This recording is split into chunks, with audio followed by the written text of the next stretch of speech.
জুলাই সনদ জুলাই সনদের স্বাক্ষর কেবলই আনুষ্ঠানিকতা, এটা আমরা এর আগেও বলেছি, আজকেও পুনর্ব্যক্ত করেছি। যদি এর কোনো আইনি ভিত্তি না হয়, এটি এটি এর মূল্য, এর কোনো অর্থ তৈরি হবে না। ফলে আমরা এই আনুষ্ঠানিকতায় অংশ নিইনি, এবং যদি এর আইনি ভিত্তি তৈরি না হয়, এটা কেবল আনুষ্ঠানিকতাও থাকবে না, এটি একটি গণপ্রতারণা এবং জাতির সাথে একটি প্রহসন হবে। আমরা বাংলাদেশের ইতিহাস থেকে এই অভিজ্ঞতা আমরা দেখেছি। 90-এর গণ অভ্যুত্থানের পরেও 3 দলের জোটের যে রূপরেখা আপনাদের মনে আছে, সেই রাজনৈতিক সমঝোতা কিন্তু রক্ষা করা হয়নি।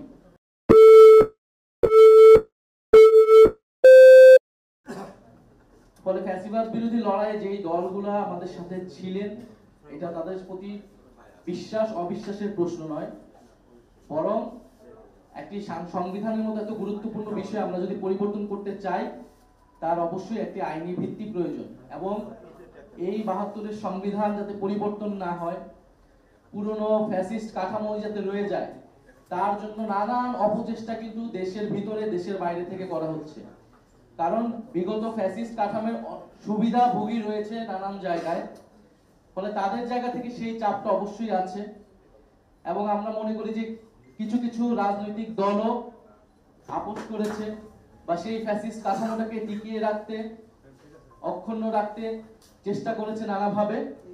কিন্তু জাতীয় নাগরিক পার্টি এবং আরো কিছু রাজনৈতিক দল এবং অভ্যুত্থানে অংশ নেওয়া ছাত্র জনতার চাপে কিন্তু সরকার এই কমিশন গঠন, ঐক্যমত কমিশন গঠন, সংস্কার প্রক্রিয়া নিয়ে আলোচনা এবং জুলাই সনদ পর্যন্ত এতদূর এসেছে। ফলে আমরা মনে করি এটি আমরা 90-এর পুনরাবৃত্তি বাংলাদেশে দেখতে চাই না। জুলাই গণ অভ্যুত্থানের সময় আমাদের এই উপলব্ধি ছিল যে আমাদের লড়াইটা শেখ হাসিনা এবং আওয়ামী লীগের বিরুদ্ধে নয়, কেবল একটা ফ্যাসিবাদী ব্যবস্থার বিরুদ্ধে। ফলে রাজনৈতিক নেতৃত্ব পরিবর্তন হলেই বাংলাদেশের গণতান্ত্রিক সমস্যার সমাধান হবে না, বরং এই সংস্কারের মধ্য দিয়ে যেতে হবে। দ্বিতীয়ত হচ্ছে 90-এর গণ অভ্যুত্থানের পরে এই গণ অভ্যুত্থানের সাথে যেভাবে প্রতারণা করা হয়েছিল, গণ অভ্যুত্থানকে, জনগণের আকাঙ্ক্ষাকে যেভাবে জাতীয় নেতারা এবং সেই সময় রাজনৈতিক দলগুলো পকেটবন্দি করেছিল, আমরা এবার সেটা হতে দেব না। এটা গণ অভ্যুত্থানের সময় আমাদের উপলব্ধি ছিল, সেই উপলব্ধি থেকেই কিন্তু আমরা বারবার এই কথাগুলো বলে আসছি এবং আমাদেরকে আলাদা রাজনৈতিক দল গঠন করার প্রয়োজন হয়েছে। ফলে সরকার এটার আইনি ভিত্তি দেয়নি, বা অন্য দলগুলো অনেকে বলেছে, অনেকে বলে নাই, তারা স্বাক্ষর করেছে, এটা নিয়ে আমাদের কোনো আপত্তি নেই। সেটা আনুষ্ঠানিকতা তারা করেছে তাদের বিবেচনায়। কিন্তু আমরা বলছি এখন এটার আইনি ভিত্তি দিতে হবে। আইনি ভিত্তির মাধ্যমে এটি অর্থবহ হবে, এছাড়া এর কোনো অর্থ থাকবে না। ফলে সরকারের প্রতি আমাদের আহ্বান, রাজনৈতিক দলগুলোর প্রতি আহ্বান এবং জনগণের প্রতিও আমাদের সেই আহ্বান রয়েছে। জনগণ কালকে এটা দেখেছে, পুরা অনুষ্ঠানটাই দেখেছে। সেখানে জুলাই যোদ্ধা যারা ছিলেন, শহীদ পরিবারদেরকে কিভাবে অবমাননা করা হয়েছে, এবং জনগণের সাথে কোনো ধরনের সম্পর্ক, কোনো সংশ্লিষ্টতা ছিল, জনগণের আকাঙ্ক্ষার কোনো বাস্তবায়ন বা প্রতিফলন গতকালকের অনুষ্ঠানে ঘটেছে বলে আমরা মনে করি না। বরং এটি তখনই ঘটবে জুলাই গণ অভ্যুত্থানে অংশ নেওয়া ছাত্র জনতার সার্বভৌম অভিপ্রায় হিসেবে যখন প্রফেসর মোহাম্মদ ইউনূস একটি আদেশ জারির মাধ্যমে এর আইনি ভিত্তি তৈরি করবে, এবং সেই ভিত্তি অনুসারে গণভোট এবং পরবর্তী নির্বাচিত সংসদ এবং গণপরিষদ একটি নতুন সংবিধান তৈরি করবে। অন্য যেই দলগুলা স্বাক্ষর করেনি, তারা তাদের ভিন্ন দাবি রয়েছে, তাদের সাথে আমাদের কোনো ধরনের সম্পর্কীয় সংশ্লিষ্ট বা দাবিরও কোনো মিল নেই। জাতীয় নাগরিক পার্টি সম্পূর্ণ আলাদা একটি রাজনৈতিক অবস্থান থেকে, গণ অভ্যুত্থানের এবং একটি গণতান্ত্রিক অবস্থান থেকে গতকালকের অনুষ্ঠানে যায়নি, এবং আমাদের এই বর্তমান দাবিগুলো আমরা উপস্থাপন করছি। দ্বিতীয়ত, জাতীয় রাজনীতি থেকে ছিটকে যাওয়ার যে বিষয়টা আমরা বরং দেখি, যারা গতকালকের অনুষ্ঠানে গিয়েছিল, গতকালকে যে প্রক্রিয়ায় স্বাক্ষর নিয়েছে, গণ অভ্যুত্থান থেকে এবং জনগণ থেকে তারা ছিটকে গিয়েছে। ফলে আমরা চাই যে তারা জনগণের কাছে আসুক। যেই জনগণ, যেই ছাত্ররা গণ অভ্যুত্থানে নেমে জীবন দিয়েছিল, বুলেটের সামনে দাঁড়িয়েছিল, এবং তাদের যে অভিপ্রায় ছিল একটি নতুন গণতান্ত্রিক অন্তর্ভুক্তিমূলক বাংলাদেশ, সেই বাংলাদেশ প্রতিষ্ঠায় আমরা যাতে আবার ঐক্যবদ্ধ হতে পারি। আরেকটি কথা যেটি বললেন, দেখেন ছবিতে কে আসলো না আসলো, আমরা আসলাম কি আসলাম না, এটা নিয়ে আমাদের কোনো মাথা ব্যথা নেই। গণ অভ্যুত্থানের পর আমরা সকল দায়িত্ব প্রফেসর মোহাম্মদ ইউনূসকে অর্পণ করেছিলাম এবং আমরা রাজনৈতিক দলগুলোর প্রতি, ফ্যাসিবাদ বিরোধী দলগুলোর প্রতি আহ্বান জানিয়েছিলাম, ছাত্র জনতা তাদের দায়িত্ব পালন করেছে, আপনারা আপনাদের দায়িত্ব পালন করুন। একটি নতুন গণতান্ত্রিক বাংলাদেশ আমাদেরকে উপহার দিন, সাংবিধানিক সংস্কার করুন, দেশের অর্থনৈতিক সংস্কার করুন, জাতীয় সরকার গঠনের মাধ্যমে ঐক্যবদ্ধ ভাবে দেশকে নেতৃত্ব দিন, পরিচালনা দিন।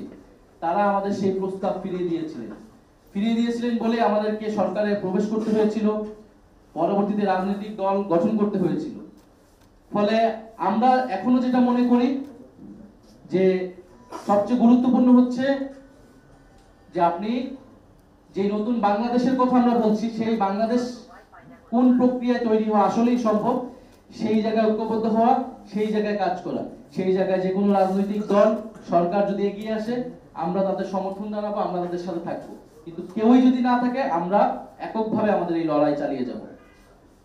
স্বাক্ষর অনুষ্ঠানে গেলেও তারা হয়তো সরকারের আহ্বানে সেখানে গিয়েছে, কিন্তু পুরো ঐক্যমত্য কমিশনের আলোচনা জুড়ে কিন্তু এই সংস্কার ইস্যুতে আমাদের সাথে আরো অনেকগুলো দল দৃঢ় অবস্থান জানিয়েছেন এবং আইনি ভিত্তিক কথা তারা বারবার বলেছেন, গতকালকে স্বাক্ষরের পরেও বলেছেন। ফলে আমরা মনে করি যে আমাদের সাথে সেই ঐক্যটা রয়েছে সংস্কার প্রশ্নে, এবং যদি আইনি ভিত্তির সম্ভাবনা আসলে তৈরি না হয়, সেটা যদি একটা প্রহসন এবং প্রতারণা হয়, অবশ্যই সেই দলগুলোকে রাজপথে নেমে আসতে হবে, আমাদের সাথেই এসে যুক্ত হতে হবে এবং ঐক্যবদ্ধভাবে আমাদের এটা আদায় করতে হবে। আরেকটি বিষয় হচ্ছে নির্বাচনী জোট।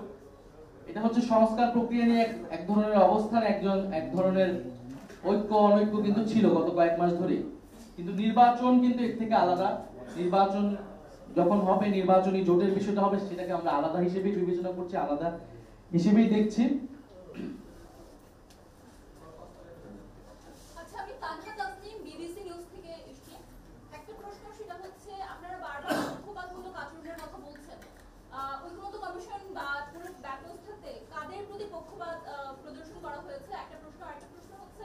আপনারা যখন এতদিনও এই সমাধান করা গেল না, আগামী 13 দিনে যদি করা না যায়, এক্স্যাক্টলি আপনাদের পরিকল্পনা কি? আমরা ঐক্যমত্য কমিশন বরাবরই ধন্যবাদ জানিয়েছি এই কঠিন কষ্টসাধ্য কাজটি করার জন্য। সবগুলা রাজনৈতিক দলকে এক জায়গায় নিয়ে এসে একটা দীর্ঘ আলোচনা এতদিন ধরে চালিয়ে যাওয়া, এটা বাংলাদেশের ইতিহাসে আসলে খুবই দুরূহ ঘটনা। তবে আমাদের কাছে মনে হয়েছে